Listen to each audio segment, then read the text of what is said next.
Hello everyone. तो आज हम डिस्कस करेंगे इंजीनियरिंग फिजिक्स की यूनिट नंबर 1 और ये आपके लिए इम्पोर्टेंट है सेकंड सेमेस्टर एग्जामिनेशन के लिए KTU में। तो इसके अंदर सबसे पहले हमारा जो यूनिट नंबर 1 में टॉपिक आता है कि हमारा बेसिकली क्वांटम मैकेनिक्स का ओरिजिन कैसे हुआ। तो इसमें ये है कि सबसे पहले हमारी दो पार्ट्स में डिवाइडेड है, एक क्लासिकल मैकेनिक्स होती है, एक क्वांटम मैकेनिक्स होती है। क्वांटम मैकेनिक्स का डेवलपमेंट तब हुआ जब हमारे क्लासिकल मैकेनिक्स की लिमिटेशंस आने लगी, ठीक है। तो वहाँ से हमारा क्वांटम मैकेनिक्स का डेवलप हुआ। अब ये लिमिटेशंस हमारी बेस्ड थी, कुछ इफ़ेक्ट पे बेस्ड थी और कुछ हमारे बेसिकली जो लॉज होते हैं जैसे कि फोटो इलेक्ट्रिक इफ़ेक्ट है या फिर कॉम्पटेंट शिफ्ट है, इनकी थ्योरी को एक्सप्लेन नहीं कर पा रही थी classical mechanics. That's why we need to derive the quantum mechanics. अब यहाँ पे वही दे रखा है कि इनएडिक्वेसी ऑफ क्लासिकल मैकेनिक्स क्या है, कि यहाँ कहाँ पे मतलब इसका लिमिटेशंस हैं, ठीक है। तो जैसे कि it does not explain the behaviour of microscopic particles such as atomic particle, subatomic particle, wave. अभी आप आगे चल करके पढ़ेंगे जो चाहे हमारे पास कोई भी पार्टिकल हो, तो लाइट की क्योंकि दो फॉर्म होती हैं, एक होती है वेव नेचर की और एक होती है हमारे पार्टिकल नेचर की। तो हमारे पास कोई भी यदि पार्टिकल है तो या फिर हमारे पास सब एटॉमिक पार्टिकल है या फिर एटॉमिक पार्टिकल है, उसके पास कुछ ना कुछ हमारा मोमेंटम होगा। मोमेंटम क्यों होगा? मोमेंटम इसलिए होगा क्योंकि उससे हमारी वेव जनरेटेड हो रही होती है और वेव के साथ मोशन होता है। मोशन होगा तो हमारा बेसिकली मोमेंटम होगा, मोमेंटम आएगा तो हमारी वेलोसिटी आ रही होगी, ठीक है। तो ये सारी चीज़ें हम देखेंगे आगे चल करके। फ़िलहाल के लिए आप समझ सकते हैं कि इन्होंने माइक्रोस्कोपिक पार्टिकल की बिहेवियर को एक्सप्लेन नहीं किया था। माइक्रोस्कोपिक पार्टिकल होते हैं बहुत ही स्मॉल पार्टिकल, जिसके लिए हमको बेसिकली इंस्ट्रूमेंट की ज़रूरत पड़ती है देखने के लिए, ठीक है। It does not explain the observed spectrum of black body radiation. ये ब्लैक बॉडी रेडिएशन के भी स्पेक्ट्रम को नहीं समझा पाई थी। अब ब्लैक बॉडी क्या होती है ये भी आप पढ़ेंगे इसी वीडियो में कि ब्लैक बॉडी हमारी एक वो बॉडी होती है जो कि हमारी उसके ऊपर कोई भी यदि विजिबल लाइट डाली जाए, ठीक है, किसी भी इस एंटायर स्पेक्ट्रम के अंदर, तो सारी की सारी उस लाइट को एब्जॉर्ब कर लेती है। तो वो हमें बॉडी ऐसे ब्लैक अपीयर होती हुई दिखाई देती है। लेकिन जब उसको हीट करते हैं तो वो अपनी सारी जो एब्जॉर्ब लाइट है उसको हीट करने पे एमिट कर देती है लाइट को, ठीक है। तो ये हमारा बेसिकली प्रॉपर्टी है ब्लैक बॉडी रेडिएशन की। और ये मैंने आपको समझा दिया कि जैसे कि हमारे वेरियस इफ़ेक्ट हो गए, फोटो इलेक्ट्रिक इफ़ेक्ट है या फिर क्वांटम इफ़ेक्ट है या रामान्य इफ़ेक्ट है, इनको एक्सप्लेन नहीं कर पा रही थी हमारी क्लासिकल मैकेनिक्स, ठीक है। तो अभी काउंटर इफेक्ट भी हमारा इंपॉर्टेंट टॉपिक है, इसको भी हम आगे चल कर समझेंगे। अब यहाँ पे जो बात आती है कि inadequacy of classical mechanics lead to the development of quantum mechanics. तो यही जो लिमिटेशंस हैं, जैसे कि क्वांटम इफेक्ट को नहीं समझा पाना, ब्लैक बॉडी रेडिएशन को नहीं एक्सप्लेन कर पाना या फिर हमारे फोटो इलेक्ट्रिक इफेक्ट को नहीं ड्राइव कर पाना, इन सारी बेसिकली इन सब की वजह से हमारा जो है बेसिकली क्वांटम मैकेनिक्स का जनरेशन हुआ, ठीक है। तो यहाँ तक आप समझ गए इनएडिक्वेसी ऑफ क्लासिकल मैकेनिक्स। अब बात कर लेते हैं ब्लैक बॉडी रेडिएशंस। तो ब्लैक बॉडी रेडिएशन में हमको बेसिकली जो प्लॉट करना है वो हमें एक ग्राफ प्लॉट करना है और उसमें हमारे टेम्परेचर रेंज को बताना है। अब टेम्परेचर रेंज के अकॉर्डिंग हमारी वेवलेंथ डिराइव होंगी। वेवलेंथ का कॉन्सेप्ट क्यों आता है? वेवलेंथ का कॉन्सेप्ट इसलिए आता है क्योंकि हमारे पास कोई भी यदि ब्लैक बॉडी है उसके पास पार्टिकल है, यानी कि फोटोन है, फोटोन के साथ वेव एसोसिएटेड है और वेव हमारी मोशन में है, ठीक है। तो उसके पास वेलोसिटी है, वेव के पास, पार्टिकल के पास वेलोसिटी है, तो उसके पास वेलोसिटी है तो फ्रीक्वेंसी भी होगी और वेवलेंथ भी हो रही होगी। और ये आप जानते हैं कि एनर्जी में और हमारा बेसिकली हम कह सकते हैं फ्रीक्वेंसी में और वेवलेंथ में हमारा इन्वर्सली प्रोपोर्शनल का रिलेशन होता है, ठीक है। तो यहाँ पे हम ग्राफ ड्रॉ करेंगे, उससे समझेंगे ब्लैक बॉडी रेडिएशन को। तो ग्राफ ड्रॉ करना इंपॉर्टेंट है, हम समझेंगे। फिलहाल के लिए आप ये जान गए होंगे कि ब्लैक बॉडी क्या होती है। ब्लैक बॉडी वो बॉडी होती है जो कि सारी रेडिएशंस को एब्जॉर्ब कर लेती है जब उस पर इंसिडेंट की जाती है और हीट करने पे सारी रेडिएशंस को एमिट कर देती है, ठीक है। तो यहाँ पे ये हमारा ग्राफ है जिसकी हम बात कर रहे थे, टेम्परेचर डिस्ट्रीब्यूशन ग्राफ है। ठीक है। अभी टेम्परेचर डिस्ट्रीब्यूशन ग्राफ हमने प्लॉट कर रखा है, यहाँ पे बता रखा है कि जो हमारा हमने बेसिकली एक्स एक्सिस पे हमने वेवलेंथ को कंसिडरेट किया है और वाई एक्सिस पे हमने एनर्जी ऑफ इंसिडेंट रेडिएशन ली है, ठीक है। अब ये जो एनर्जी ऑफ इंसिडेंट रेडिएशन है ये हमने तो पहले ये हमारी इनिशियली इंक्रीज करती है, फिर मैक्सिमम रीच का वैल्यू कर जाती है और फिर देन फाइनली ये हमारी डिक्रीज कर रही होती है। ये अलग अलग टेम्परेचर के लिए अलग अलग डिफाइंड होती है। टेम्परेचर को यदि हम बढ़ा रहे होते हैं या फिर हम कह सकते हैं कि एक एनर्जी ऑफ इंसिडेंट रेडिएशन की एक पर्टिकुलर वेवलेंथ होती है जिसको हम डिनोट करते हैं लैम्डा मैक्स से, उसका पर्टिकुलर टेम्परेचर होता है, ठीक है। जैसे कि आप देख सकते हैं ये जो हमारी एनर्जी ऑफ इंसिडेंट रेडिएशन है इसकी हाईएस्ट पीक जो है लैम्डा मैक्स वो हमारी बेसिकली डिनोट कर रही है T5 को, देन उससे स्मॉल जो हमारा पीक है वो हमारा डिनोट कर रहा है T4 टेम्परेचर रेंज को, T3 then T2 then T1। तो ये हमारा बताता है जैसे जैसे हम बेसिकली यहाँ पे टेम्परेचर को बढ़ा रहे होते हैं लैम्डा मैक्स की वैल्यू हमारी बेसिकली यदि हम लैम्डा मैक्स की वैल्यू को इंक्रीज करते जा रहे होते हैं तो टेम्परेचर रेंज भी हमारे पे इफ़ेक्ट पड़ता है उस पे टेम्परेचर पे, ठीक है। अब ये हमने बताया है यहाँ पे कि टेम्परेचर 5 जो है वो हमारा सबसे हाईएस्ट है, वो हमारा जो इंटरलिंक होता है क्योंकि लैम्डा मैक्स से, तो टेम्परेचर 5 हाईएस्ट इसलिए है क्योंकि ये हमारी जो लैम्डा मैक्स है यानी कि हमारी जो वेवलेंथ है उसकी जो मैक्सिमम वैल्यू है वो हमारी हाईएस्ट पीक है यहाँ पे, ठीक है। तो ये सारी चीज़ें लिखी हैं यहाँ पे, जैसे कि इंटेंसिटी ऑफ रेडिएशन इंक्रीज़ करेगा पहले, फिर रीच कर लेगा मैक्सिमम वैल्यू, देन फाइनली वो पर्टिकुलर वेवलेंथ जो है वो डिक्रीज़ कर रहा होगा जैसे जैसे हम वेवलेंथ को बढ़ाएंगे, ठीक है। फिर है at each temperature of black body there is a wavelength lambda max for which e lambda is maximum, यानी कि एक एक टेम्परेचर के लिए हमारे पास एक एक पर्टिकुलर लैम्डा मैक्स की वैल्यू हो रही होती है। और यही जो हमारी बेसिकली लैम्डा मैक्स की वैल्यू है यानी कि मैक्सिमम वेवलेंथ की वैल्यू है, ये हमारी डिनोट होती है एनर्जी ऑफ इंसिडेंट रेडिएशन की मदद से, ठीक है। टेम्परेचर ऑफ बॉडी हमारी इंक्रीज करेगा लैम्डा मैक्स शिफ्ट टुवार्ड्स दी शॉर्टर वेवलेंथ, यदि हम टेम्परेचर की वैल्यू को बढ़ाएंगे तो लैम्डा मैक्स हमारा बेसिकली आप देख सकते हैं हमारे T5 पे लैम्डा मैक्स ये है, T4 पे लैम्डा मैक्स ये है, तो यानी कि हमारा लैम्डा मैक्स हमारा लेफ्टवर्ड शिफ्ट होगा यदि हम टेम्परेचर की वैल्यू को बढ़ाएंगे तो, ठीक है। अब यहाँ पे जैसे कि मैंने आपको बताया भी था कि हमारे इनएडिक्वेसी ऑफ क्लासिकल मैकेनिक्स में हमारे कुछ इफ़ेक्ट होते हैं जैसे कि फोटो इलेक्ट्रिक इफेक्ट हो गया, कॉम्पटेंज इफेक्ट हो गया, तो इनके अंदर हमारे कुछ वेरियस रिलेशन आते हैं जिसकी मदद से हम कुछ पर्टिकुलर डेरिवेशन को ड्राइव कर सकते हैं और कुछ हमारे इंपॉर्टेंट फार्मूला रहते हैं जैसे कि यहाँ पे गिवन है कि हमारा स्टीफन लॉ क्या है। अब स्टीफन लॉ का आपको केवल जो है यहाँ पे फार्मूला याद रखना है, ठीक है, ये ड्राइव करने के लिए नहीं आता है। तो स्टीफन लॉ हो गया, रे लैगलो लॉ हो गया, वेन्स डिस्प्लेसमेंट लॉ हो गया, ये जितने भी लॉ हैं, ठीक है, तो इसमें आपको केवल जो है 2 मार्क्स के अंदर पूछ जा सकते हैं और फॉर्मूले बेस्ड ही न्यूमेरिकल आते हैं यदि आते हैं तो, ठीक है। तो यहाँ पे स्टीफन लॉ बताता है कि जो हमारी एनर्जी है रेडिएंट एनर्जी वो हमारी डायरेक्टली प्रोपोर्शनल होती है एब्सोल्यूट टेम्परेचर की 4th पावर पे। अब क्योंकि हमारी डायरेक्टली प्रोपोर्शनल है एब्सोल्यूट टेम्परेचर की 4th पावर पे, तो हम प्रोपोर्शनलिटी का साइन हटाएंगे तो एक हमारा बेसिकली कांस्टेंट की वैल्यू आ रही होगी जिसको हम डिनोट करते हैं सिग्मा से, और यही जो सिग्मा है ये हमारा बताता है स्टीफन्स कांस्टेंट को, ठीक है। इसकी वैल्यू भी होती है हमारी सिग्मा की, लेकिन ये आपको गिवन रहेगी न्यूमेरिकल में यदि इस पर बेस्ड न्यूमेरिकल आता है तो, ठीक है, ये याद करने की ज़रूरत नहीं है आपको।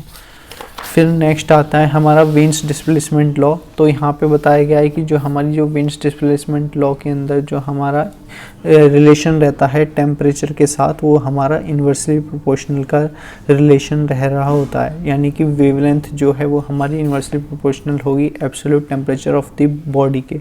अब ये बॉडी हमारी कोई सी भी हो सकती है, बॉडी हमारी चाहे तो ये हमारी ब्लैक बॉडी भी हो सकती है, ठीक है, क्योंकि हमारी जितनी भी वेवलेंथ हैं ये हमारे हम कंसिडर करेंगे particular all types of body के लिए, ठीक है। तो हमारी बेसिकली और ब्लैक बॉडी आप समझिए ब्लैक बॉडी कौन सी होती है, जो कि हमारी सारी लाइट को एब्जॉर्ब कर लेती है, ठीक है। तो यहाँ पे वेवलेंथ हमारी इन्वर्सली प्रोपोर्शनल होती है 1/T के। प्रोपोर्शनलिटी का साइन हटाएंगे, अगेन एक कांस्टेंट आएगा, तो यहाँ पे हमारा जो और ये जो कांस्टेंट है इसलिए हमारा मल्टीप्लिकेशन होता है, यहाँ से हम कह सकते हैं वेवलेंथ का और टेम्परेचर का। ठीक है, तो ये था हमारा veins displacement law of radiation या फिर वेन्स फर्स्ट लॉ।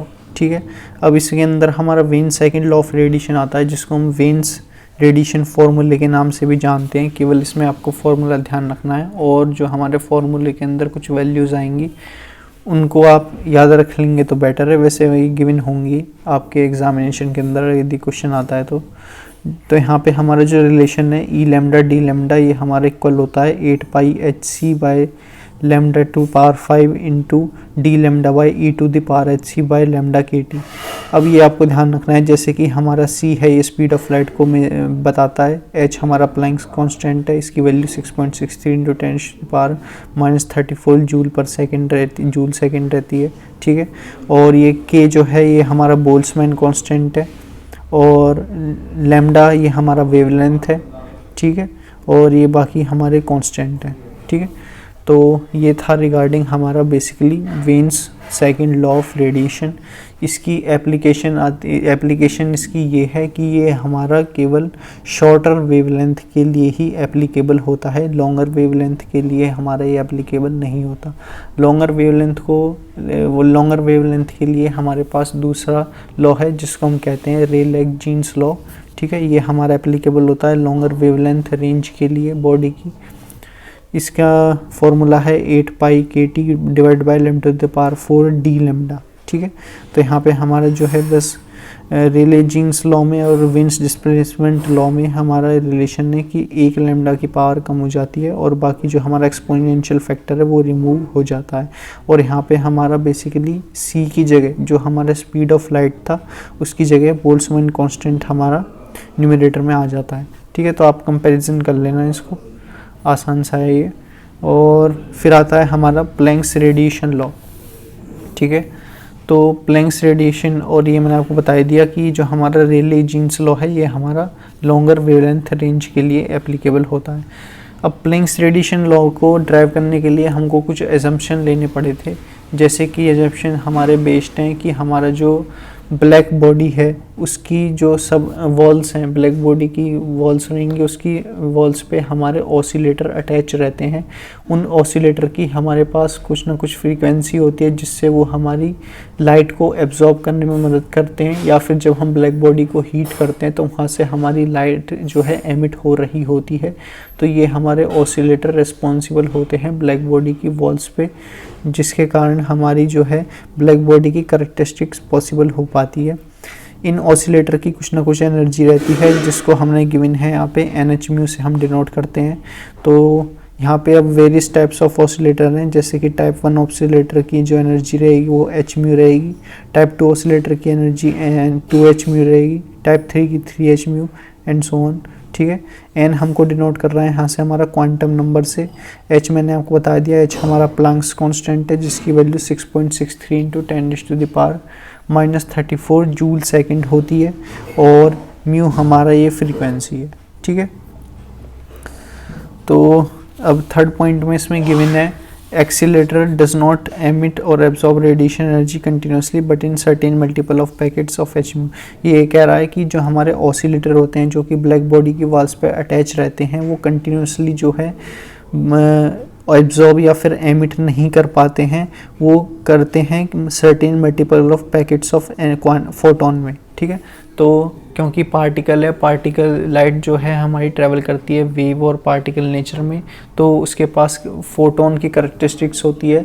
उन फोटोन की करैक्टरिस्टिक्स की मदद से हमारे ऑसिलेटर जो हैं वो हमारे बेसिकली क्या करते हैं, वो हमारी certain multiple of form of packets के अंदर हमारी जो है एनर्जी को एमिट कराने में या फिर एब्जॉर्ब कराने में ब्लैक बॉडी की वॉल्स पे रिस्पॉन्सिबल हो रहे होते हैं। ठीक है, नेक्स्ट है हमारा प्लैंक्स रेडिएशन फार्मूला। तो प्लैंक्स रेडिएशन फार्मूले में हमारे बेसिकली ये जो हमने अभी समझा था, क्योंकि ये ब्लैक बॉडी रेडिएशन के लिए एप्लीकेबल होता है, तो यदि हम फ्रीक्वेंसी की टर्म में देखें तो इसका ये फार्मूला है।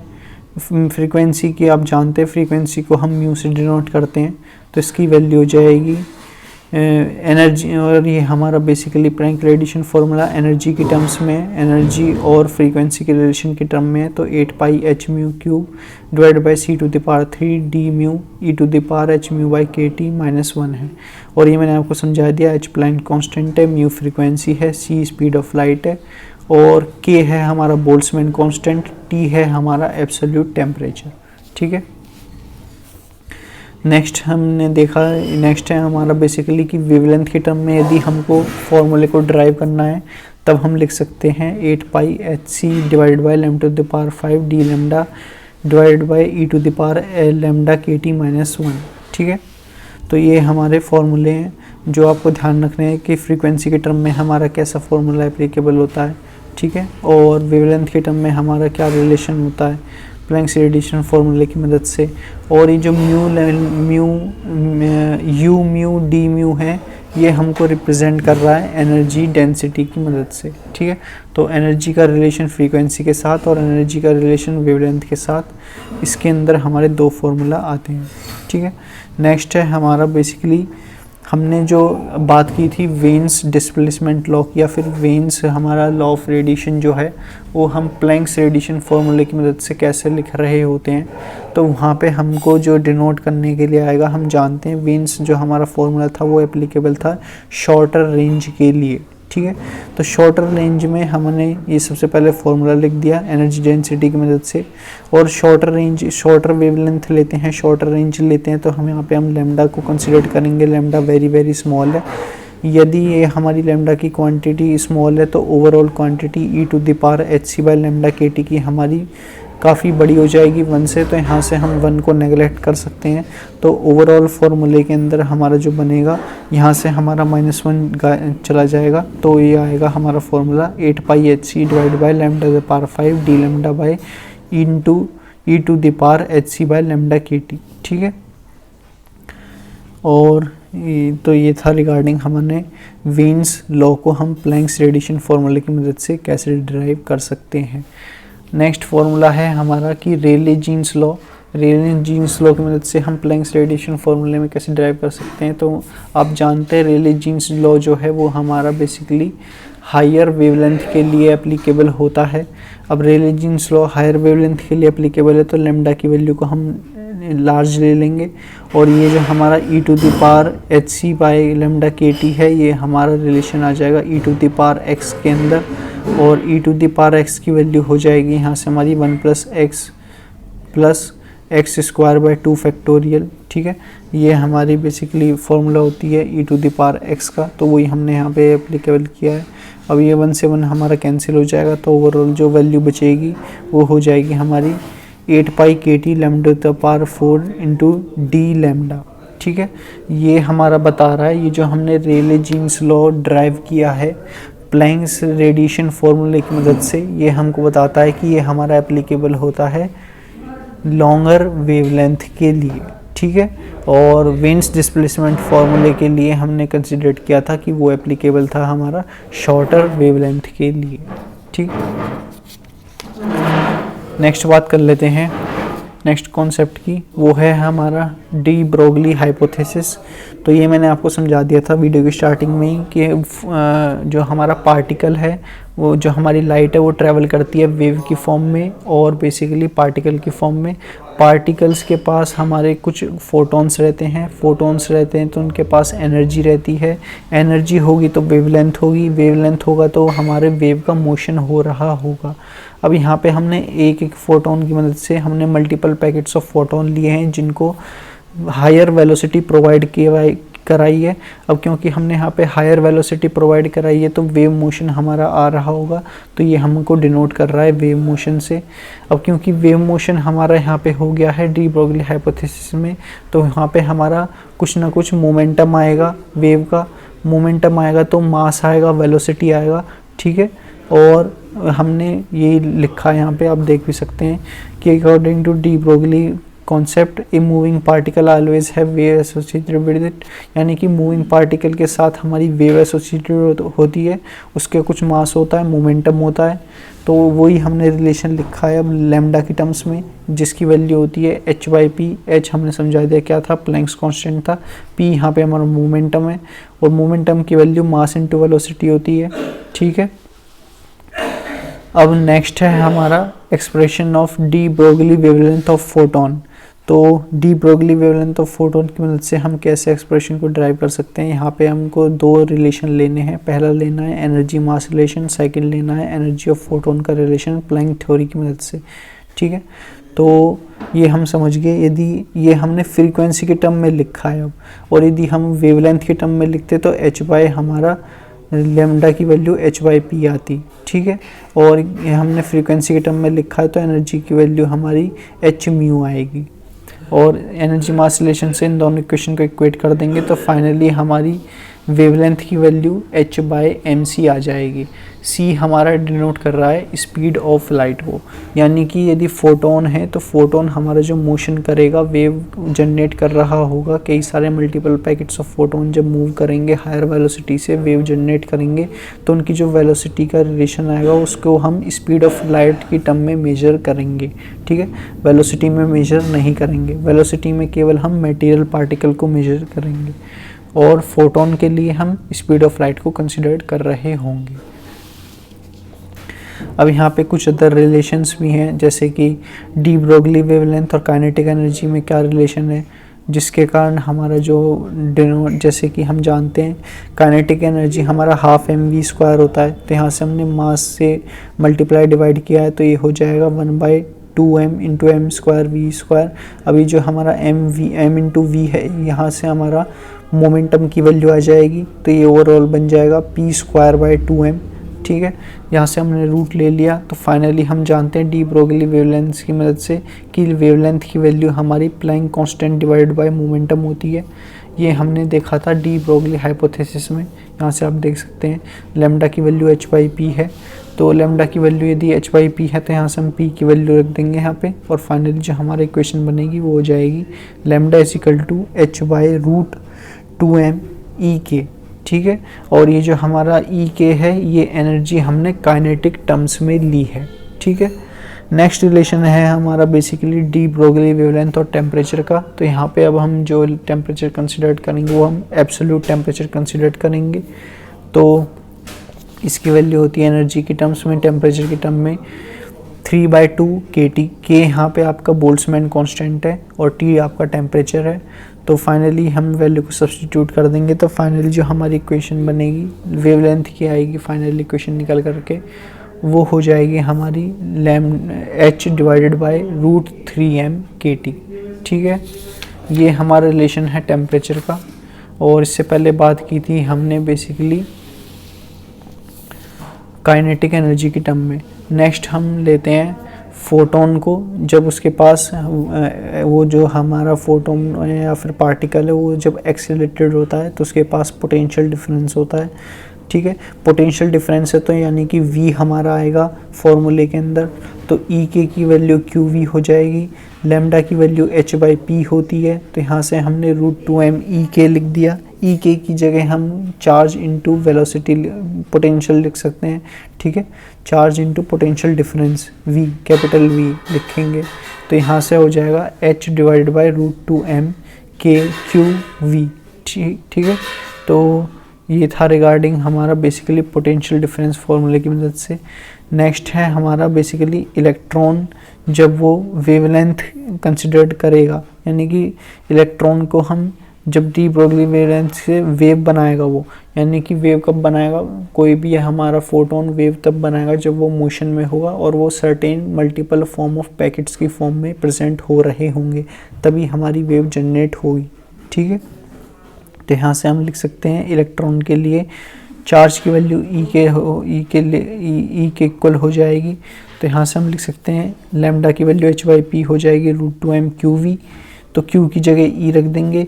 E की वैल्यू आपको याद रखनी है, यहाँ से हमारी क्या होती है, E की वैल्यू हो जाएगी हमारी 1.6 × 10⁻⁻⁹ ठीक है। और ये जो हमारा ये और ये m जो है ये हमारा डिनोट कर रहा है यहाँ पे मास ऑफ द इलेक्ट्रॉन से। तो मास ऑफ इलेक्ट्रॉन कितना होता है 9.1 इंटू 10⁻⁻31 और ये जो हमारी 6.63 इंटू 10⁻⁻34 है ये हमारी प्लैंक्स कांस्टेंट की वैल्यू है। तो फाइनली जो हमारी इक्वेशन बनेगी वेवलेंथ की वो हो जाएगी 12.28 divided by √v into angstrom. ठीक है। तो ये था रिगार्डिंग हमारा बेसिकली आज की वीडियो में। और यहाँ पे बात की गई है ये 2 मार्क्स के लिए इम्पोर्टेंट है, जैसे कि हमारा मैटर वेव पार्टिकल के साथ एसोसिएटेड होती है तो वो हमारा डी ब्रोगली वैलेंस से हम mv क्यों लिखते हैं, मैंने आपको समझा दिया। mv हम इसलिए लिखते हैं क्योंकि हमारा मटेरियल पार्टिकल रहता है और यदि हमारा मटेरियल पार्टिकल नहीं है तो वहाँ पे हम h/p लिखेंगे और p की जगह हमारा आएगा मास इनटू वेलोसिटी, और वेलोसिटी जो हम लेंगे वो हम लेंगे mass into speed of light के रिस्पेक्टेड में। ठीक है। तो यहाँ पे हमारा जब म्यू 0 होगा तो लेमडा की वैल्यू इन्फिनाइट हो जाएगी। आप जानते हैं म्यू में और लेमडा में हमारा रिलेशन इन्वर्सली प्रोपोर्शनल का होता है, और जब हमारा v हमारा इन्फिनाइट होगा तो हमारी लेमडा की वेवलेंथ की वैल्यू 0 आ जाएगी। तो इससे हम कह सकते हैं कि वेव जब मोशन जनरेट करती हैं तो multiple form of packets of the particle की फॉर्म में मोशन को जनरेट कर रही होती है। ठीक है। तो इतना ही था इस वीडियो में, बाकी का डिस्कशन हम नेक्स्ट वीडियो में करेंगे। उसमें हम समझेंगे कि हमारा बेसिकली जैसे हमारे इंपॉर्टेंट टॉपिक आते हैं यूनिट 1 के अंदर कि Schrodinger time independent wave equation कैसे ड्राइव कर सकते हैं हम, Schrodinger time dependent wave equation कैसे ड्राइव करेंगे। ठीक है। और पार्टिकल इन 1 डायमेंशन बॉक्स आपके लिए इम्पोर्टेंट है। ठीक है। वैसे मैंने समझा रखा है पार्टिकल इन 1 डायमेंशन बॉक्स, जिन्होंने नहीं देखा वो मेरी प्रीवियस वीडियो को जाके वॉच आउट कर सकते हैं, लेकिन नेक्स्ट वीडियो में हम यूनिट नंबर 1 कंप्लीट कर देंगे। ठीक है। तो इस वीडियो में हमने समझा बेसिकली हमारे इनएडिक्वेसी ऑफ क्लासिकल मैकेनिक्स, जहाँ पे हमने देखा कि ब्लैक बॉडी की लिमिटेशंस रहती हैं जिसके कारण ब्लैक बॉडी हमारी जनरेट नहीं हो पाती है, उसकी लिमिटेशंस रहती हैं, तो जिसके कारण हमारा क्वांटम मैकेनिक्स का डेवलपमेंट हुआ। क्वांटम मैकेनिक्स का डेवलपमेंट हुआ तो वहाँ से हमने रेलेस जीन लॉ, वेन्स लॉ ये समझे। वेन्स लॉ के अंदर आपको ध्यान रखना है शॉर्ट वेवलेंथ के लिए एप्लीकेबल होता है, और जो हमारा रेलेस जीन्स लॉ है ये हमारा हायर वेवलेंथ के लिए एप्लीकेबल हो रहा होता है। ठीक है। और फिर हमने इनके कुछ ड्राइव किए फॉर्मूले, ये आपको ध्यान रखने डेरिवेशंस। ठीक है। तो इतना ही था इस वीडियो में, मिलते हैं नेक्स्ट वीडियो में। Till then keep learning. Hello everyone.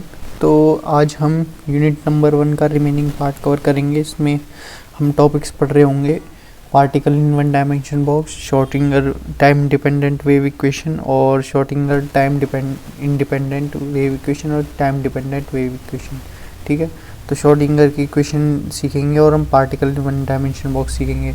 जो आपका ये पार्टिकल इन 1 डायमेंशन बॉक्स है ये हमारी जो श्रोडिंगर वेव इक्वेशन है उसी की एप्लीकेशन पे बेस्ड ये हमारा टॉपिक है particle in 1 dimension box.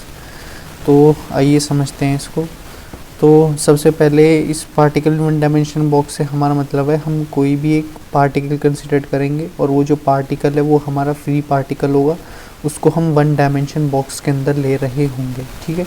1 dimension box से आप जानते ही होंगे, यानी कि हमारी केवल लेंथ के अक्रॉस ही हम उसको सपोज कर रहे होंगे। जैसे हमारी 3 डायमेंशन बॉक्स के अंदर लेंथ ब्रेड्थ आती है, तो 1 डायमेंशन बॉक्स के अंदर केवल हमारी लेंथ आ रही होगी। तो यहाँ पे हमने ये पार्टिकल कंसिडर किया है, ये हमारा बॉक्स है, और यहाँ पे हमारी ये कुछ बाउंड्री कंडीशंस हैं, इन्हें हम आगे चल कर के पढ़ेंगे कि हमारी बेसिकली बाउंड्री कंडीशंस होती क्या क्या हैं। जैसे इनिशियल बाउंड्री कंडीशन पे हमारा पार्टिकल x = 0 पे है, तो वहाँ पे हमारे साई की वैल्यू 0 आ रही होगी। साई है हमारा वेव फंक्शन। ठीक है। यानी कि x = 0 पे हमारा 0 आएगा, x = L पे भी साई हमारा 0 आएगा, और इनके अलावा यानी कि हमारे इसके बाहर बॉक्स के बाहर भी हमारी साई की वैल्यू 0 आएगी वेव फंक्शन की। और यदि हम x की ग्रेटर देन वैल्यू L कर देते हैं, x को हम L से ज़्यादा बड़ा कर देते हैं, तो वो पार्टिकल हमारा 1 डायमेंशन बॉक्स के अंदर नहीं आ रहा होगा, वो हमारा बेसिकली फिर 3D बॉक्स के अंदर आ जाएगा और वहाँ पे भी हमारी वेव फंक्शन की वैल्यू 0 आ रही होगी। तो यहाँ से आपको ये समझना है जो हमारा पार्टिकल डिफाइन होगा वो केवल हमारा x इक्वल टू 0 से x equal to l length तक ही हमारा डिराइव हो रहा होगा, और वहाँ पे हमारी वेव फंक्शन की वैल्यू 0 नहीं आ रही होगी। वेव फंक्शन हमारा बताता है कि हमारा जो पार्टिकल है उसके अंदर वेव मोशन हो सकता है। आप जानते हैं, मैंने आपको प्रीवियस वीडियो में भी समझाया था, हमारे क्योंकि लाइट की दो नेचर होती हैं। बेसिकली हमारी एक होती है हमारी कि हम उसके अंदर photon of packets of particle ले लेते हैं, एक हमारी पार्टिकल नेचर की होती है और एक हमारी वेव फंक्शन की नेचर के अंदर लाइट हमारी आ रही होती है। तो हमारा वेव फंक्शन उसी के अंदर डिराइव होगा जब वो हमारा वन डायमेंशन बॉक्स के अक्रॉस लिया जा रहा होगा। अब बाउंड्री कंडीशंस को अप्लाई करने के लिए यहाँ पे हमको यूज़ पड़ रही होगी पोटेंशियल एनर्जी की। पोटेंशियल एनर्जी हम जब 0 डिफाइन करेंगे तो x की वैल्यू हमारी 0 से l लेंथ तक आ रही होगी, और जब हमारी पोटेंशियल एनर्जी v की वैल्यू इनफाइनाइट हो जाएगी तो वो हमारी x की वैल्यू 0 से l तक नहीं आ रही होगी, बल्कि x ग्रेटर देन 0 हो जाएगा और x ग्रेटर देन l हो जाएगा। अब जब ये कंडीशंस हमारी ऐसी हो जाएंगी तो वहाँ पे हमारा वेव फंक्शन डिफाइन नहीं हो रहा होगा। उसको हम कह सकते हैं कि साई की वैल्यू हमारी 0 आ रही होगी ग्रेटर देन l से और ग्रेटर देन 0 से, और बाउंड्री कंडीशंस पे x इक्वल टू 0 पे और x इक्वल टू l पे भी हमारा वेव फंक्शन की वैल्यू हमारी 0 आती है। ठीक है, तो इसको डिफाइन करने के लिए हमको ज़रूरत पड़ेगी श्रोडिंगर वेव इक्वेशन की। अभी के लिए आप ये समझ सकते हैं कि श्रोडिंगर वेव इक्वेशन को हम बेसिकली हमारी दो टाइप्स की होती हैं, टाइम डिपेंडेंट और टाइम इंडिपेंडेंट। तो यहाँ पे हमने श्रोडिंगर वेव इक्वेशन, और ये हमारी डिफाइंड भी होती हैं 1D के अंदर और 3D के अंदर। तो यहाँ पे हमने फ़िलहाल के लिए यहाँ पे हमने 3 डायमेंशन बॉक्स के अंदर श्रोडिंगर वेव इक्वेशन को कंसिडर किया है। तो 3D के अंदर जब हम श्रोडिंगर वेव इक्वेशन को लिखेंगे तो उसकी वैल्यू हो जाएगी del square psi plus 2m by h cut square into e minus v psi equal to 0। ये आप समझ गए, v पोटेंशियल एनर्जी है, e हमारी टोटल एनर्जी है, साई हमारा वेव फंक्शन है। एच कट की वैल्यू को हम आगे चल करके डिफाइन करेंगे जिसकी वैल्यू हमारी h/2π से डिफाइन होती है।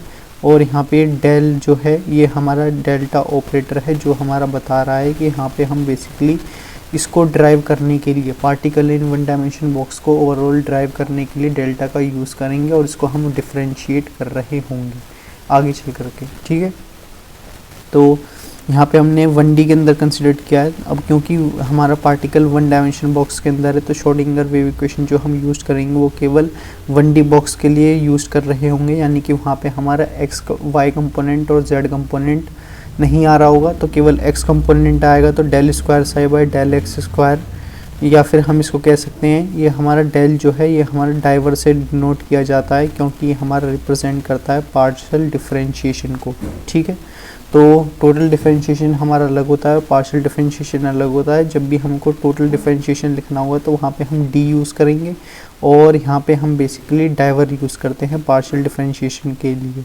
और पार्शियल डिफरेंशिएशन हमारा डिफाइंड होता है एक से ज़्यादा वेरिएबल के अंदर। जब हमारी वैल्यू आ रही होती है तो वहाँ पे हम पार्शियल डिफरेंशिएशन का यूज़ कर रहे होते हैं। ठीक है, तो वन डायमेंशन बॉक्स के लिए हम यहाँ पे हम लिख सकते हैं diver square by psi equal upon diver x square plus 2m h cut square e psi minus v psi equal to 0। अब हमको कंसिडर करना है कि ये पार्टिकल हमारा फ्री पार्टिकल है, और जब हमारा पार्टिकल फ्री पार्टिकल होगा तो उसके अंदर हमारी पोटेंशियल एनर्जी की वैल्यू 0 आ रही होगी। ठीक है, तो यहाँ पे हमने फ्री पार्टिकल कंसिडर किया है। फ्री पार्टिकल के अंदर पोटेंशियल एनर्जी की वैल्यू 0 होती है, तो कैपिटल V जो है ये हमारा 0 हो जाएगा, यानी कि यहाँ से हमारा V का कंपोनेंट हट जाएगा। तो del l square psi upon del x square plus 2me by h cut square into psi equal to की वैल्यू 0 हो जाएगी। ठीक है, अब ये जो हमारी टर्म है overall 2me divided by h cut square, इसको हमने डिफाइन कर दिया है k से। ठीक है, तो k को हमने कांस्टेंट ट्रीट किया है यहाँ पे और इसको हमने डिफाइन किया है। अब यहाँ पे हमको बेसिकली सॉल्यूशन निकालना है इस डिफरेंशियल इक्वेशन का। डिफरेंशियल इक्वेशन कौन सी आई है? डिफरेंशियल इक्वेशन आई है हमारी इक्वेशन नंबर 4, जहाँ पे हमने k को डिफाइन किया है और इसका सॉल्यूशन निकालना है। तो इसको सॉल्यूशन के तो इस इक्वेशन के वेरियस सॉल्यूशन हो सकते हैं, लेकिन हमने यहाँ पे एक सॉल्यूशन कंसिडर किया है जो कि है हमारा a sin kx plus b cos kx। ठीक है, अब यहाँ पे इस सॉल्यूशन के बाद जो है हमको वेरियस अप्लाइड करनी है बाउंड्री कंडीशंस। तो पहली बाउंड्री कंडीशन जो अप्लाई करेंगे हम अप्लाई करेंगे जब हमारा x की वैल्यू 0 है। आप इसमें भी देख सकते हैं। तो पहली बाउंड्री कंडीशन के अंदर हम x की वैल्यू 0 अप्लाइड करेंगे। सेकंड बाउंड्री कंडीशन के अंदर हम x की वैल्यू l पर डिफाइन करेंगे। इन दोनों बाउंड्री कंडीशन पे वेव फंक्शन की वैल्यू 0 होगी, यानी साई हमारा 0 हो रहा होगा। और यहाँ पे आपको ध्यान रखना है जो हमने k की वैल्यू कंसिडर की है वो हमने कौन सी कंसिडर की है। तो k की वैल्यू हमने कांस्टेंट कंसिडर की है, और वो जो हमने कांस्टेंट माना है वो हमने 2me divide by h cut square को माना है। अब हमारा काम आता है कि हम बाउंड्री कंडीशन से अप्लाई कर देते हैं। तो बाउंड्री कंडीशन से अप्लाई करने के लिए पहले वही x इक्वल टू 0 पे हम बाउंड्री कंडीशन अप्लाई करेंगे, जहाँ पे हमारी साई की वैल्यू 0 आ रही होगी। आप जानते हैं x इक्वल टू l हो चाहे या फिर x इक्वल टू 0 हो, दोनों ही कंडीशन के अंदर हमारी साई की वैल्यू 0 आती हैं। ठीक है, तो x इक्वल टू 0 पे और हम तो यहाँ से हमारा हो जाएगा, ये हमारी इक्वेशन थी इक्वेशन नंबर 4। इसके अंदर अप्लाई कर देंगे a sine 0 plus b cos 0। ठीक है, तो यहाँ से हमारा साइन 0 की वैल्यू 0 होती है और कॉस 0 1 होता है, तो यहाँ से हमारी b की वैल्यू हमारी 0 आ जाएगी। अब हमारा वर्क आता है कि सेकंड बाउंड्री कंडीशन को अप्लाई करने का। सेकंड बाउंड्री कंडीशन को अप्लाई करने के लिए हम x जो कंसिडर करेंगे वो हम l लेंथ पे कंसिडर कर रहे होंगे।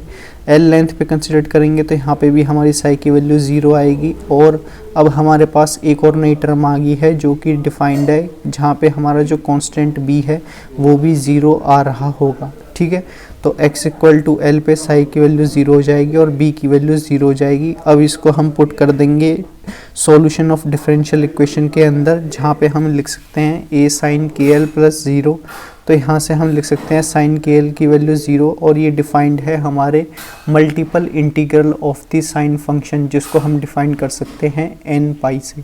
ठीक है, तो साइन के एल की वैल्यू हमारी इक्वेट हो जाएगी n पाई के इक्वल, जहाँ से हम k की वैल्यू को लिख सकते हैं n पाई बाय l। अब आपको ध्यान रखना है यहाँ पे जो हमने बेसिकली पहले k कंसिडर्ड किया था वो हमने के कांस्टेंट जो कंसिडर किया था कि वो हमारा स्क्वायर के टर्म में था, तो इसलिए यहाँ पे हम k स्क्वायर कर देंगे, n square pi square by l square हो जाएगा यहाँ पे। अब इन दोनों इक्वेशन को हम इक्वेट कर देंगे और इसके देखेंगे कि हमारा क्या रिलेशन आ रहा है। तो पहली जो हमने k की वैल्यू कांस्टेंट जो टर्म में कंसिडर की थी वो थी हमारी यहाँ पे ये 2me divide by h cut square. तो ये हमारा इक्वेट हो जाएगा n square pi square by l square के। इन दोनों को जब हम इक्वेट करेंगे तो यहाँ से हम एनर्जी की वैल्यू निकाल सकते हैं, जो कि हो जाएगी h cut square n square pi square divided by 2ml square. ठीक है, h कट की वैल्यू को मैंने आपको बता दिया था, h कट की वैल्यू डिफाइंड होती है हमारी basically with the help of the Planck's constant की डिवाइडेड बाय द 2 पाई करके। ठीक है, तो ये हो जाएगा h डिवाइडेड बाय 2 पाई। तो यहाँ पे हमने वही रख दिया है, h कट की वैल्यू को h डिवाइडेड बाय 2 पाई रख दिया है। और यहाँ से हमारी एनर्जी जो फाइनली निकल करके आएगी, क्योंकि 2 का स्क्वायर हो जाएगा यहाँ पे हमारा 4, और ये यहाँ से 2 मल्टीप्लाई है तो ये नीचे ओवरऑल डिनोमिनेटर में टर्म हमारी 8 की टर्म्स में आ रही होगी। तो ये फाइनली हमारी इक्वेशन की वैल्यू हो जाएगी n square h square divide by the 8ml square. ठीक है, अब हम यहाँ पे जो है n की वैल्यू को वेरियस कंसिडर करते हैं। n की वैल्यू यहाँ पे हम कई 1 भी रख सकते हैं, 2 भी रख सकते हैं, 3 भी रख सकते हैं, 4 भी रख सकते हैं, क्योंकि जो हमने n डिफाइंड किया था सेकंड बाउंड्री कंडीशंस के अंदर, वहाँ पे हमने बताया था कि साइन के एल की वैल्यू n पाई के टर्म्स में डिफाइंड है। और n पाई जो है ये हमारा मल्टीपल इंटीग्रल होता है, तो मल्टीपल इंटीग्रल के लिए हम n की वैल्यू को अलग अलग रख सकते हैं। ठीक है, तो फाइनली जब हमने बेसिकली n की वैल्यू को 1 रखा तब हमारी वैल्यू कुछ और आ रही होगी, n की वैल्यू को 2 रखेंगे तब हमारी n की वैल्यू कुछ और आएगी, एनर्जी की वैल्यू हमारी कुछ और आ रही होगी। ठीक है, तो आप देख सकते हैं जब हम n की वैल्यू को 1 रखेंगे इस वाले इक्वेशन के अंदर तो ये बन जाएगा h square divided by the 8ml square, और जब हम n की वैल्यू को 2 रखेंगे तो ये बन जाएगा 4h square divide by the 8ml square. 4 से हमारा 8 कैंसिल हो जाएगा तो ये बन जाएगा 1/2 h square divide by the 2ml square. ठीक है, तो ऐसे हम डिफाइन कर सकते हैं वेरियस, और ये जो हमारी डिनोट हो रही हैं, चाहे हमने n की वैल्यू 1 रखा, n की वैल्यू 2 रखी, n की वैल्यू 3 रखी, क्योंकि ये मल्टीपल इंटीग्रल हैं, ये हमारी बताती हैं कि हमारी बेसिकली जो वैल्यू हैं ये हमारी डिनोट करती हैं आइगन वैल्यू से। क्योंकि आइगन वैल्यूज़ अलग अलग हैं तो इनके जो फंक्शन आ रहे होंगे वो भी हमारे अलग अलग आएंगे, और उन फंक्शन के हमारे सॉल्यूशंस भी अलग अलग आ रहे होंगे। ठीक है, तो पार्टिकल वन डायमेंशन बॉक्स के लिए आपको केवल इतना ही ड्राइव करना है कि हम कैसे जो है ये जो टर्म है हमारी जो मल्टीपल इंटीग्रल ऑफ n के टर्म्स में आती है उसको डिफाइन कर सकते हैं। इसके बाद आप चाहे तो आइगन वैल्यूज़ को दिखा सकते हैं और आइगन फंक्शन की वैल्यू को डिनोट कर सकते हैं। आइगन फंक्शन की जो वैल्यू आएगी वो हमारी वेव फंक्शन की टर्म के अंदर कंसिडर्ड हो रही होगी, तो वहाँ पे हमारा वेव फंक्शन डिफाइन होगा आइगन फंक्शन के अंदर, जिसकी वैल्यू हम जानते हैं a sin kx से हम लिख सकते हैं आइगन फंक्शन की वैल्यू के लिए for the particle in one dimension box के लिए। ठीक है, तो ये था डेरिवेशन हमारा particle in one dimension box. तो इसके अंदर बस समझने वाली बात ये है कि यहाँ पे हमको कि बेसिकली जो स्टेप्स यूज़ करने हैं वो यूज़ करने हैं। पहला यूज़ करना है हमारा पार्टिकल डिफाइंड होगा वन डायमेंशन बॉक्स के अंदर, वहाँ पे हम यूज़ करेंगे बाउंड्री कंडीशंस। पहली बाउंड्री कंडीशन हो जाएगी x इक्वल टू 0 पे, सेकंड बाउंड्री कंडीशन हो जाएगी x इक्वल टू n पे। दोनों ही केस के अंदर चाहे हमारा particle in one dimension box x equal to 0 हो तो वहाँ पे भी हमारा जो साई फंक्शन है यानी कि वेव फंक्शन है वो हमारा 0 हो रहा होगा, और जब हमारा बेसिकली सेकंड बाउंड्री कंडीशन पे x की वैल्यू l है तो वहाँ पे हमारा साई जो है फंक्शन यानी कि वेव फंक्शन जो है वो भी हमारा 0 होगा। दोनों की वैल्यू की ग्रेटर पे x ग्रेटर देन 0 है, x ग्रेटर देन l है, वहाँ पे भी हमारा वेव फंक्शन 0 आ रहा होगा। केवल वेव फंक्शन हमारा डिफाइंड होगा with in the boundary conditions जब हमारी x की वैल्यू 0 से l के बीच की रेंज के अंदर आ रही होगी। ठीक है, तो ऐसे डिफाइन करते हैं हम particle in one dimension box. अब क्योंकि ये हमारी एप्लीकेशन थी श्रोडिंगर वेव इक्वेशन की, तो हम देख लेते हैं कि श्रोडिंगर वेव इक्वेशन हमारी होती क्या है, कैसे उसको ड्राइव किया जाता है। तो श्रोडिंगर वेव इक्वेशन को लिखने के लिए हम जानते हैं दो टाइप्स की होती है। पहली होती है हमारी basically time dependent equation, second हो सकती है हमारी टाइम इंडिपेंडेंट इक्वेशन। अब चाहे वो टाइम इंडिपेंडेंट वेव इक्वेशन दे या टाइम डिपेंडेंट वेव इक्वेशन दे, हमारा टारगेट रहता है जब हम वो पूछा जाएगा टाइम इंडिपेंडेंट वेव इक्वेशन तो ओवरऑल जो हमारी वैल्यू है उसमें से हमारा टाइम को जो है एक्सक्लूड करना है, और टाइम डिपेंडेंट इक्वेशन के अंदर हमारा t की वैल्यू आनी चाहिए। ठीक है, ये हमारा मेन टारगेट रहता है, और t हमारा डिपेंड करता है टाइम पीरियड को। ठीक है, तो अगेन हम वही जनरल डिफरेंशियल इक्वेशन लेंगे जो हमने कंसिडर की थी, del square side is equal to 1/v square del square side by del t square. यहाँ पे v है हमारा पोटेंशियल एनर्जी, साई है हमारा वेव फंक्शन, और x की टर्म में है, तो यानी कि हमने जो एक्सप्रेशन लिखा है डिफरेंशियल फॉर्म में जनरल वेव इक्वेशन का, ये हमारा डिफाइंड है केवल वन डायमेंशन बॉक्स के लिए। अब हम यहाँ पे जो है इस श्रोडिंगर वेव इक्वेशन को 3 डायमेंशन बॉक्स के अंदर लिखने के लिए हम जो है y कंपोनेंट, z कंपोनेंट और x कंपोनेंट तीनों ही कंपोनेंट ले रहे होंगे। ठीक है, तो ये हो जाएगा हमारा del square side divided by the del x square plus, यानी कि x कंपोनेंट आ जाएगा यहाँ पे हमारा, y कंपोनेंट आ जाएगा और z कंपोनेंट आ जाएगा। ये हमारा एज इट इज़ रहेगा। ठीक है, अब यहाँ से हम साई की वैल्यू को कॉमन ले लेंगे, साई की वैल्यू को कॉमन ले लेंगे तो हमारी जो ऑपरेटर बन जाएगा फाइनली वो हो जाएगा हमारा delta square psi is equal to v square 1/v square into del square psi divided by del t square. ठीक है, ये हमारा डेल्टा है, ऑपरेटर है, इसको यूज़ हम इसलिए करते हैं ताकि हम जो हमने बेसिकली डिफरेंशियल इक्वेशन डिफाइंड की है उसके अंदर हम जो है डिफरेंशिएशन का यूज़ करके टाइम इंडिपेंडेंट है तो वहाँ से हम टाइम को हटा सकें, और यदि टाइम डिपेंडेंट है तो वहाँ से हम टाइम को ला सके। ठीक है, तो क्योंकि हम यहाँ पे हम डिफाइन कर रहे हैं time independent wave equation Schrodinger की, तो यहाँ पे हमारा जो ये t वाला टर्म है इसको एक्सक्लूड करना है हमको यहाँ पे। तो इसको एक्सक्लूड करने के लिए पहले हम इसका जनरल सॉल्यूशन ले लेते हैं। अब क्योंकि ये जो डिफरेंशियल इक्वेशन है ये 3D टर्म्स के अंदर है तो इसका जो जनरल सॉल्यूशन आएगा वो भी हम 3D टर्म्स के अंदर ले रहे होंगे, यानी कि उसके अंदर x कंपोनेंट भी आएगा, y कंपोनेंट भी आएगा और फाइनली हमारा z कंपोनेंट भी आ रहा होगा। ठीक है, तो psi x comma y comma z के लिए डिफाइन कर सकते हैं हम psi not into e to the power minus i omega t.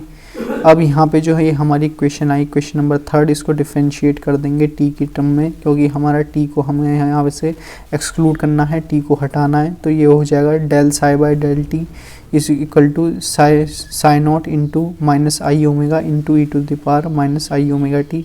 एक बार अगेन हम इसको डिफरेंशिएशन कर देंगे तो यहाँ पे हमारा जो आप जानते हैं e के पावर x का डिफरेंशिएशन हमारा बेसिकली e के पावर x रहता है, लेकिन यदि e के पावर हमारे पास 2x है तो 2 हमारा मल्टीपल में बाहर आ जाता है, ठीक है। तो फाइनली और x कंपोनेंट हमारा एज इट इज़ रहेगा। सिमिलरली यहाँ पे जो t कंपोनेंट है वो हमारा एज इट इज़ हो रहा होगा e की पावर में, लेकिन जो हमारे और एक्सप्रेशन है जैसे i minus I iota into omega है, ठीक है, ये हमारे बाहर आ जाएंगे।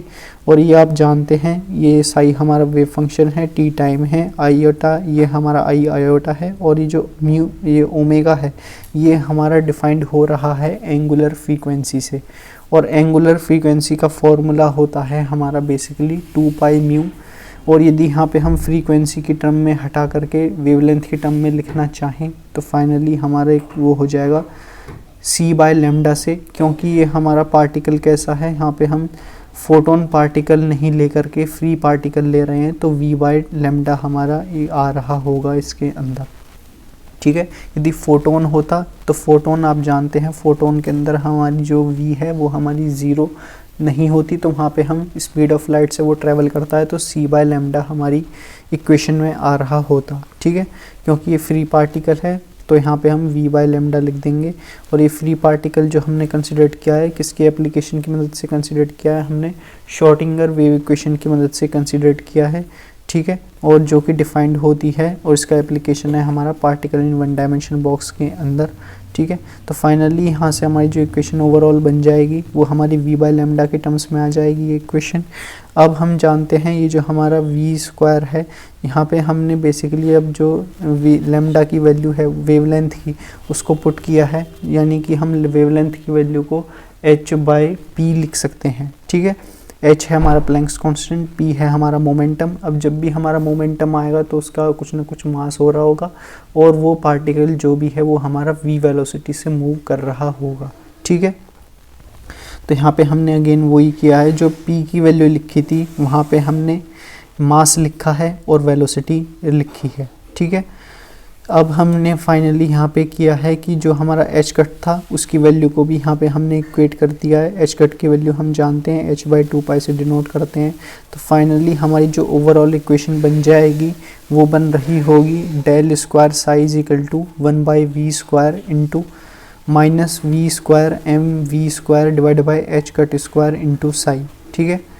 अब यहाँ पे हमारी जो इक्वेशन बनी यहाँ पे हम यूज़ करेंगे हम एनर्जी इक्वेशन का। अब एनर्जी इक्वेशन का हम यूज़ करेंगे, हम जानते हैं एनर्जी हमारी 2 टर्म्स में डिफाइंड होती है, एक होती है हमारी काइनेटिक एनर्जी, एक होती है हमारी पोटेंशियल एनर्जी। तो काइनेटिक एनर्जी आप सभी जानते हैं, उसको हम इक्वेट कर सकते हैं काइनेटिक एनर्जी को 1/2 mv स्क्वायर से। और पोटेंशियल एनर्जी के लिए हम एक कांस्टेंट यूज़ करते हैं, उसको हम डिनोट करते हैं कैपिटल V से, ठीक है। तो कैपिटल V हमारा डिफाइंड हो जाएगा पोटेंशियल एनर्जी के लिए और हाफ mv स्क्वायर हमारा डिफाइंड हो जाएगा काइनेटिक एनर्जी के लिए। तो अब ये जो हमारी एनर्जी है इसको हमने माइनस पोटेंशियल एनर्जी की टर्म में कंसिडर कर लिया है, तो E माइनस V हो जाएगा हमारा हाफ mv स्क्वायर, ठीक है। अब यहाँ से हमने m से मल्टीप्लाई कर दिया है दोनों साइड, तो ये बन जाएगा 2m into e minus v equal to m square v square. Finally जो हमारी मोमेंटम की वैल्यू थी, मोमेंटम की वैल्यू के अंदर हमारा मल्टीप्लिकेशन आता है मास एंड वेलोसिटी का, वो हमारा इक्वेट हो जाएगा 2m into E by we से। अब इस इक्वेशन को जो है हमने पुट कर दिया है इक्वेशन नंबर बेसिकली हमारे इसके अंदर, जहाँ पे हमने डिफाइंड किया है कि हमारा जो डेल स्क्वायर साई है वो हमारा m स्क्वायर वी स्क्वायर की जगह हम ये इक्वेशन रख देंगे। तो ये हमारा बन जाएगा न्यूमरेटर में -2m into e minus v divided by the h cut square into psi, ठीक है। और ये हमारा बताता है ये जो हमारी ओवरऑल इक्वेशन आई इसको हम सिंप्लीफाई करके लिख सकते हैं, ये हमारी डिनोट करती है Schrodinger time independent wave equation को, ठीक है। तो फाइनली जो हमारी Schrodinger time independent wave equation आई है वो हो जाएगी हमारी del square psi plus 2m divide by h cut square into e minus capital V into psi is equal to 0। ठीक है, ये आप अब तक समझ गए होंगे। ई हमारी टोटल एनर्जी है, वी हमारी पोटेंशियल एनर्जी है, एम मास है और साई हमारा जो है ये हमारा वेव फंक्शन को डिनोट कर रहा है। ठीक है, तो ऐसे हम जो है Schrodinger time independent wave equation को लिख सकते हैं। ठीक है, तो अब हमारा वर्क आता है यहाँ पे जो हमारा ये कैपिटल वी है पोटेंशियल एनर्जी, क्योंकि ये हम यूज़ करते हैं particle in one dimension box के लिए एप्लीकेशन में, और particle in one dimension box जो है वो हमारा केवल डिफाइंड होता है 1D के लिए, यानी कि वन डायमेंशन के लिए। तो वन डायमेंशन के लिए जब भी ये डिफाइंड होगा तो वहाँ पे हम फ्री पार्टिकल कंसिडर कर रहे होंगे, और फ्री पार्टिकल के केस के लिए हम कैपिटल वी को 0 लेते हैं।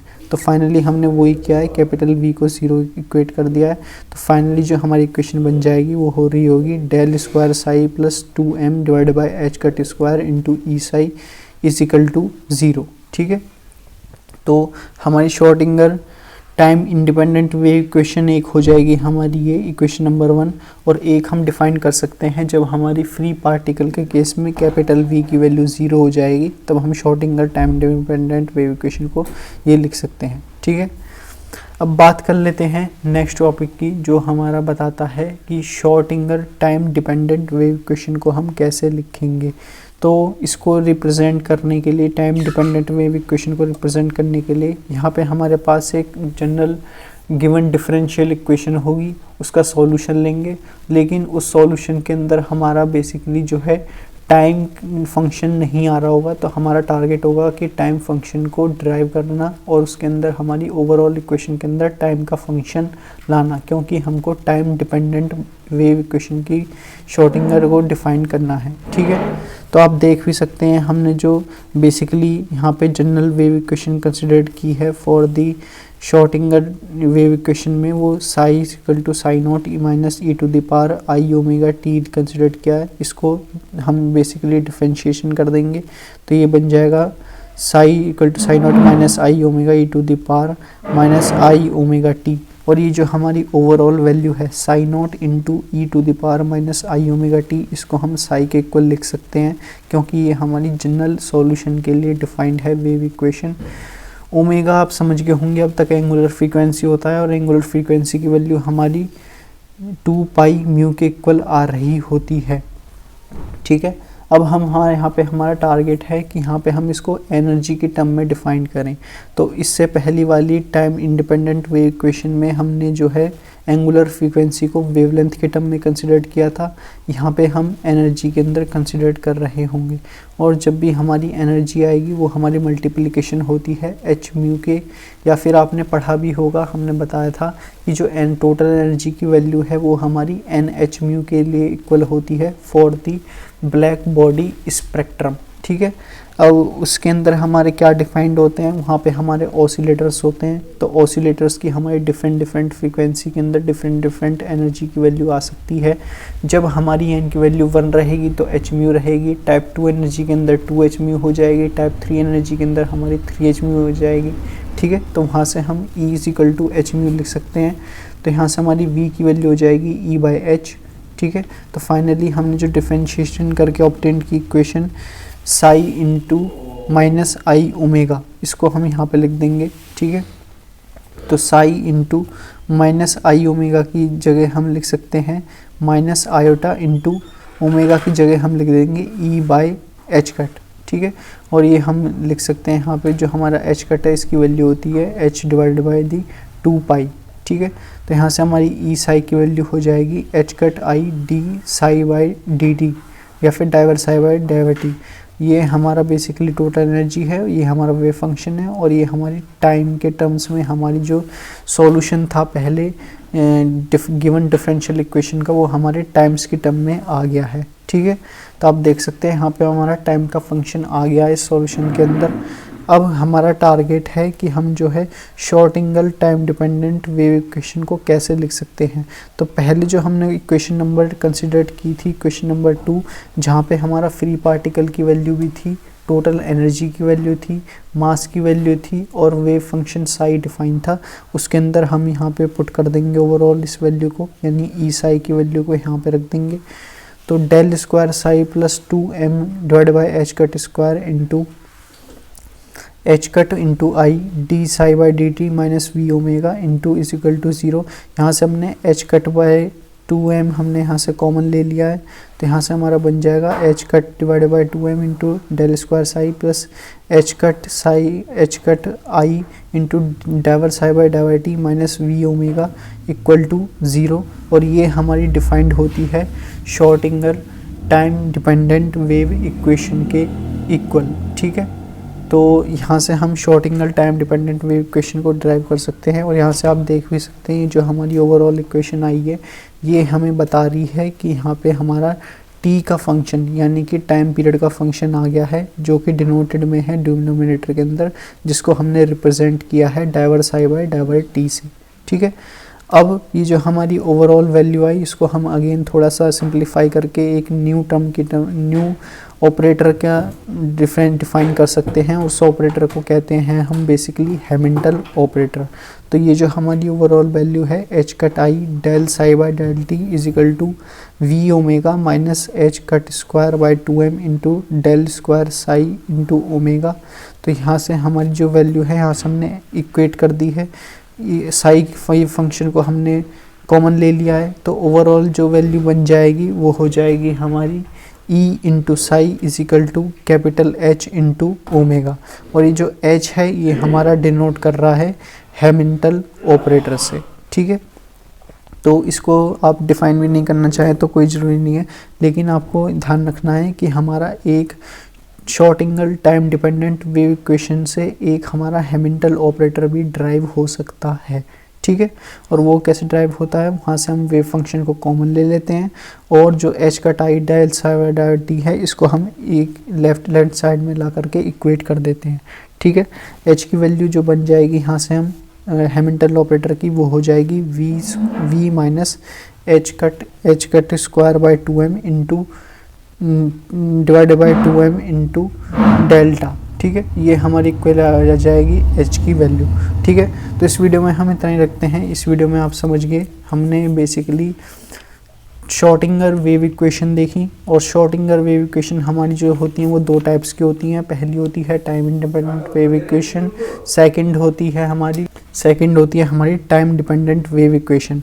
इन दोनों में हमारा टारगेट रहता है टाइम इंडिपेंडेंट वेव इक्वेशन के अंदर कि हमारा टाइम की टर्म को एक्सक्लूड करना, और टाइम डिपेंडेंट वेव इक्वेशन में जो हमने जनरल सॉल्यूशन कंसिडर की, जनरल डिफरेंशियल वेव इक्वेशन की, वहाँ पे हमारा टाइम पीरियड आना चाहिए for the particular time Schrodinger time dependent wave equation. फिर हमने डिफाइन किया particle in one dimension box. जो हमारा particle in one dimension box है वो हमारी श्रोडिंगर वेव इक्वेशन की एप्लीकेशन पे बेस्ड रहता है।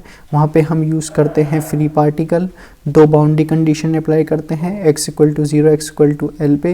वहाँ पे हम देखते हैं कि दोनों बाउंड्री कंडीशन पे हमारा वेव फंक्शन डिफाइंड नहीं होता है। वेव फंक्शन हमारा particle in one dimension box के अंदर केवल डिफाइंड होता है जब हमारा फ्री पार्टिकल हो और वो हमारा 1D के अंदर हो। जहाँ पे हम जो बाउंड्री कंडीशन यूज़ करेंगे वो x की वैल्यू को हम जब हम 0 से l तक इक्वेट करेंगे तभी वो हमारा डिफाइंड होगा। ठीक है, तो इतना ही था इस वीडियो में। इस वीडियो में आप particle in one dimension box समझ गए और श्रोडिंगर वेव इक्वेशन समझ गए, जो हमारी दो टाइप्स की होती हैं, टाइम डिपेंडेंट और टाइम इंडिपेंडेंट। ठीक है, तो मिलते हैं नेक्स्ट वीडियो में, तब तक के लिए बाय।